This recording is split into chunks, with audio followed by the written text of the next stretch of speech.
안녕하세요. 김남미입니다. 토픽2 쓰기를 앞으로 18강에 걸쳐서 저와 함께 하시게 될 거예요. 보세요. 토픽2 쓰기 중고급 과정 시작해 보겠습니다. 여러분들은 오늘 토픽2 쓰기가 어떤 특성을 가지고 있는가에 대해서 저와 함께 논의를 하게 될 겁니다. 선생님, 시험을 보면 그냥 쓰기 어떻게 하는 걸 가르쳐 주세요 라고 말씀하시는 분들이 있으세요. 그럴 때 저는 이렇게 말합니다. 여러분, 어떤 것을 잘 하고 싶으시면 그것이 어떤 특성을 가지고 있는지를 아셔야 돼요. 그래야 그것에 대응하기가 쉽거든요. 그래서 오늘은 한 강의 모두 토픽2 쓰기가 어떤 특성을 가지고 있는가에 대해서만 말할 거예요. 그러면 토픽2 쓰기가 어떤 특성을 가지고 있는가 한번 알아보기로 하죠. 제가 토픽2 특성을 알기 위해서 먼저 여러분들한테 할 질문이 있어요. 저는 질문하기를 참 좋아합니다. 여러분들도 제 강의를 들으시면서 질문하기 연습을 해보시는 게 좋겠어요. 공부를 잘하는 사람은 질문을 잘하는 사람이거든요. 그러면 제가 어떤 질문을 할 것인가? 여러분은 왜 토픽 시험을 보려고 합니까? 라고 질문할 거예요. 그러면 여러분들은 선생님, 토픽 시험 보는 것은 토픽에 합격하려고 보는 거 아닙니까? 이렇게 대답하시는 분들이 분명 있습니다. 그런데요, 그렇게 대답하시는 분들은 이 토픽2 시험을 너무 크게 만드는 분들이에요. 사실 여러분들이 토픽2 시험을 보려고 하는 거는 이 시험에 합격하기 위해서가 아닙니다. 네? 합격해서 한국어를 잘하기 위해서 그 다음 단계가 있어요. 여러분들이 토픽 시험을 보는 것. 그 다음 단계가 있죠. 한국어를 잘하기 위해서 여러분들은 토픽2 시험을 보는 거죠. 그런데 여기서 한 칸 더 가셔야 돼요. 한국어를 잘해서 무엇을 하려고 하는가? 여러분들은 한국어를 잘해서 뭘 하고 싶은 거예요? 여러분들은 사실 한국어를 잘해서 이런 것들을 하고 싶으신 거예요. 대학에 들어가시고 싶으신 분들이 있으시죠? 국내 대학에 들어가고 싶어요. 한국 기업체에 들어가고 싶어요. 저는 남자친구가 또는 여자친구가 한국 사람이에요. 그래서 저는 한국 사람과 결혼해서 이민 갈 거예요. 여러분들이 토픽 시험을 보시는 것은 한국어를 잘하기 위해서고 그 한국어를 잘해서 궁극적으로 제가 아주 어려운 말씀을 드릴 때는 깜짝 놀라지 마시고 적어두세요. 제가 그때 중요한 단어들은 말씀을 드릴 거예요. 궁극적으로 결국 맨 나중에는 이런 뜻입니다. 그래서 궁극적이라는 말은 제가 앞으로 자주 드릴 겁니다. 왜요? 끝에 내가 뭘 할 것인지를 생각해야 여러분들이 하려고 하는 일을 더 잘할 수 있기 때문이에요. 그러면 제가 여러분들은 토픽 시험을 왜 보려고 하십니까에 대해서 물어본 이유를 얘기할 거예요. 시험을 잘 보려면 어떻게 하느냐? 시험을 잘 보려면 시험을 작게 만들어야 됩니다. 왜냐하면 여러분들은 지금 토픽 시험을 준비하고 있기 때문에 토픽이 너무 어려워요. 너무 힘들어요. 이러면서 토픽을 이만하게 만들었단 말이에요. 그러면 여러분들 앞에 있는 토픽은 어렵고 힘들고 큰 시험이지요. 그러니까 점점 더 힘들어요. 하지만 하지만 말이에요. 제가 좀 전에 어떤 말씀을 드렸냐면 여러분들은 꿈이 있어요. 여러 가지 꿈이 있어요. 사람마다 달라요. 이 꿈을 이루는데 한국어를 잘하는 게 중요해요. 한국어 잘하기 위해서 토픽을 봐야 해요. 이게 중요합니다. 그러면 여러분의 꿈은 이만한 거고 토픽은 이만한 거예요. 당연히 여러분들의 꿈을 위해서 토픽쯤이야. 항상 그렇게 생각하세요. 토픽쯤이야. 내 큰 꿈을 생각했을 때 아주 작은 거다. 그러니까 나는 이 시험을 잘 볼 수밖에 없다라고 매일 생각하세요. 그리고 저는 그것을 도와드릴 거예요. 토픽은 여러분의 꿈을 향해 가는데 아주 작은 돌 하나다. 반드시 늘 적어두셔도 돼요. 이 그림을 그려놓고 늘 생각하시면서 토픽을 합격하는 것은 나한테 당연한 일이다 라고 생각을 하셨으면 좋겠습니다. 제가 왜 여러분들한테 토픽 시험을 보려고 하냐라고 물은지 아시겠죠? 네. 그런데 오늘 강의의 목표는 토픽 시험을 작게 만드는 것은 아니었잖아요. 무엇인지 기억해 보세요. 항상 여러분이 시험을 보실 때 생각해야 될 점은 뭐냐면 내가 지금 하고 있는 일이 무엇하고 관련되어 있는지를 생각하는 거예요. 그거 제가 훈련시켜 드릴 텐데 보세요. 오늘 이 강의에서는 무엇에 대해서 하겠다라고 말씀했는지 기억나시나요? 제가 여러분들한테 어떤 말씀을 드리려고 했었냐면은 토픽 2라는 것이 도대체 어떤 특성을 가지고 있는가를 제가 여러분들한테 말씀드린다고 했어요. 그러면서 그게 어떤 것인지 알아야 잘할 수 있을 거라고 말씀드렸습니다. 그러면 토픽 2 시험의 특성에 대해서 알아봐야 되겠네요. 보세요. 토픽 2 시험은 읽기와 듣기 그리고 쓰기로 이루어져 있습니다. 당연히 말하기도 잘해야 되겠죠. 시험에 안 나온다 하더라도 읽기와 쓰기, 듣기와 말하기는 긴밀한 관련이 있으니까요. 그래서 여러분들은 지금 이 강의가 쓰기 강의라 할지라도 이 네 가지를 잘 하셔야 돼요. 쓰기를 잘하기 위해서도 듣기를 잘 하셔야 되고 쓰기를 잘하기 위해서라도 읽기를 잘하셔야 됩니다. 왜요? 제가 지금 여러분들한테 말하고 있잖아요. 쓰기 시험 잘 보고 싶어요? 제 강의 잘 들으세요. 그죠? 그리고 쓰기 잘하고 싶어요? 주어진 걸 잘 읽어야 돼요. 제가 이 강의에서 여러분들한테 쓰기 위해서 무엇을 어떻게 읽어야 하고 쓰기 위해서 무엇을 어떻게 들어야 하고 그 다음에 쓰기 위해서 어떻게 말해야 되는가에 대해서 말씀을 드릴 거예요. 무엇인지 잘 모르겠어요. 당연하지요. 오늘이 첫 강의니까요. 앞으로 계속 들으시면 제가 쓰기 위해서 뭘 읽어야 하는지 쓰기 위해서 어떻게 들어야 하는지에 대해서 더 잘 아실 수 있을 겁니다. 그러면 이어서 토픽 2의 특성에 대해서 더 잘 알아보기로 하지요. 일단 여러분은 시험이 어떻게 구성되어 있는지 아실 필요가 있어요. 우리는 토픽 2를 치는 거니까 듣기, 쓰기, 읽기 이렇게 구성되어 있다라고 하시면서 여기서 우리하고 관련된 것은 당연히 쓰기, 주관식이고 네 문제고 100점이다. 선생님 저는 이거 잘 알아요. 하지만 잘 보세요. 전체가 300점 만점이에요. 300점 만점에서 쓰기가 100점이나 돼요. 여러분의 꿈을 이루기 위해서 토픽을 통과해야 되는데 선생님 저는 쓰기 잘 못하기 때문에 포기할 거예요 하시면 안 된다는 거죠. 전체 300점 만점에 자그마치 100점이나 되는 시험이고 그럼에 반해서 문항수는 4개밖에 안 돼요. 여러분들이 이 토픽 2 시험에서 쓰기를 포기하시고는 시험에 합격할 수 없어요.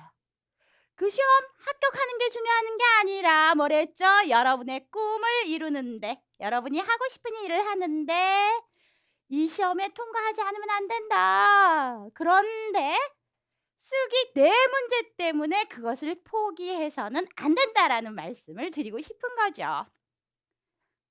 더 자세히 한번 볼까요? 이 네 문제를 어떻게 하면 여러분이 뜻하신 바를 이룰 수 있을까?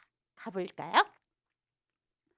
일단은 여러분들이 앞으로 보시게 되는 네 문제는 이렇게 구성되어 있어요. 볼까요? 문장 완성형. 문장 완성형 말이 뭡니까? 문장이 있는데 완성을 시켜야 돼요. 그러면 아하, 괄호 넣기겠구나. 그래서 어떤 문장이 있을 때 괄호가 있으면 거기다 넣는 문제 2개고 각 10점씩.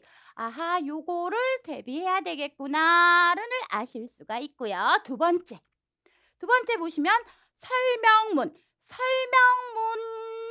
하나. 그게 200자에서 300자짜리가 30점이고 그 다음에 논술문 하나. 그것이 600에서 700자짜리가 50점이다. 그러면 여러분들이 여기서 생각하실 수 있는 거, 쉬운 것으로부터 시작해서 조금 어려운 거, 아주 어려운 것으로 진행되고 이 아주 어려운 것을 하는 과정에서 앞에 2개도 해결될 가능성이 높겠다. 더구나 50점짜리 요것을 실패해서는 여러분들이 여러분들의 꿈을 이루는데 방해가 될 수도 있겠구나. 첫 번째. 두 번째. 선생님, 제가요. 설명문하고 논설문의 차이를 잘 모르겠어요. 그쵸? 그런 거 가르쳐 드리려고 제가 있는 거잖아요. 그러면 설명문이라는 게 도대체 뭐고 논술문이라는 게 도대체 뭔지를 알아야겠구나. 그것이 두 번째. 그리고 세 번째. 제가 질문하는 연습을 하라고 했죠? 여러분들이 이 표를 보시면서 세 번째 질문해야 될 건 뭘까요? 세 번째 질문할 것은 여기 있습니다. 우리가 글쓰기를 할 때 특히 분량, 즉 얼마나 많은 양을 써야 하는가, 이것이 여러분들한테 가장 힘든 점이에요. 선생님, 한국어 글쓰기 너무 길어요. 그래서 저는 잘할 수가 없어요. 그렇게 말씀하시고 실제로 여러분들도 그게 제일 힘이 드시죠? 그런데요, 진짜 문제는 여러분들은 200자에서 300자라는 것이 어느 정도 되는지 잘 모르세요. 200자에서 300자가 몇 문장인가요? 하면 아주 많은 분들이 모르겠어요. 그렇게 말해요. 200자에서 300자가 몇 문장인지 잘 모르시면서 길어요 하고 있기 때문에 여러분들이 힘든 거예요. 여러분들은 어떻게 하셔야 되냐 하면은 200자에서 300자가 내가 쓰는 글로 몇 문장일까를 생각하시는 게 필요합니다. 예를 들어서 선생님, 저는 200에서 300자가 사실은 문장으로 한 7개예요 하면 어떻겠어요? 내가 쓰려고 하는 문장은 7문장이면 어느 정도 길인지 잡히시죠? 그렇게 되면은 600에서 700자는 선생님, 저는 한 14문장 정도 될 것 같아요 하시면 여러분들이 써야 하는 문장이 어느 정도인지 아시죠? 그래서 제가 여러분들한테 이런 부탁 드리고 싶어요. 어떻게? 선생님, 잘 모르면서 길다고 말하지 말고, 선생님, 저는 15문장을 쓰는데 10문장은 쓸 수 있어요. 이런 식으로. 그러면 거기서 5문장은 어떻게 늘려가는지를 배우실 수가 있으시잖아요. 그래서 여러분들은 이 강의를 통해서 18강의를 통해서 분량을 메우는 방법들도 배우시게 될 겁니다. 그러면서 특히 중요한 거, 내 200에서 300자는 몇 문장인가를 여러분이 이 강의 끝나기 전에 스스로 아셔야만 해요. 되셨죠? 숙제 기억나시나요? 숙제 기억나셔야 돼요. 그래서 설명문, 논설문이 도대체 뭐야? 분량은 어떻게 해? 그리고 이 문제들 유형에 따라서 뭘 어떻게 해야 돼? 그것이 여러분들이 배우셔야 할 것입니다. 다음으로 가보죠. 제가 여러분들이 이렇게 문장 자체만 말씀드리면 너무 어려워하실까 봐 진짜 시험 문제를 보여드리려고 해요. 우리는 연습은 항상 진짜처럼 하시고 진짜 시험장에 가서는 연습처럼 하시는 것이 좋습니다. 진짜 시험에 가서 너무 떨어버리면 자기 능력이 안 나오잖아요. 연습하실 때는 이렇게 진짜 문제로 토픽2 쓰기 51에서 54번. 아하, 문장 4개군요. 첫 번째 문제는 어떤 거라 그랬죠? 문장을 넣어주고 가로에 무엇을 넣는 문제가 나온다. 두 번째, 역시 문장을 제시해주고 가로를 넣는 문제가 나온다. 그래서 여러분들이 이렇게 시험을 보시기 전에 문제의 형식, 이게 그대로 그 문제거든요. 문제의 형식을 보시는 것이 의미가 있어요. 저는 이번 시간에 이 문제 푸는 방법 안 가르쳐 드려요. 그러면 학생들이 화내요. 선생님, 저는 쓰기를 어떻게 하는지 배우려고 지금 여기에 있는데 이거 안 가르쳐 주시면 어떻게 해요? 제가 왜 이 강의를 듣는데요? 그렇게 말씀하실 수 있어요. 하지만 제가 아까 어떤 말씀 드렸죠? 내가 뭔가를 할 때 이것이 무엇을 하려고 하는 거였지를 생각하라 그랬죠. 우리 지금 뭐 하고 있어요? 토픽2 쓰기가 어떤 특성을 가지고 있는가만 오늘 할 거예요. 그러면 이 문제 푸는 방법은 다음 시간에 가르쳐 드리면 되잖아요. 지금은 토픽2 시험이 어떤 모양으로 생겼는가, 그리고 토픽2 시험을 보기 위한 나의 마음가짐은 어떠해야 하는가, 그것만 할 거예요. 그래서 이거에 대한 자세한 풀이는 어떤 방식으로 어떻게 풀어요는 다음 시간에 할 거예요. 우리 시험은 총 4문제라 그랬죠? 이제 2개 봤으니까 남은 2개는 어떻게 생겼나 한번 볼까요?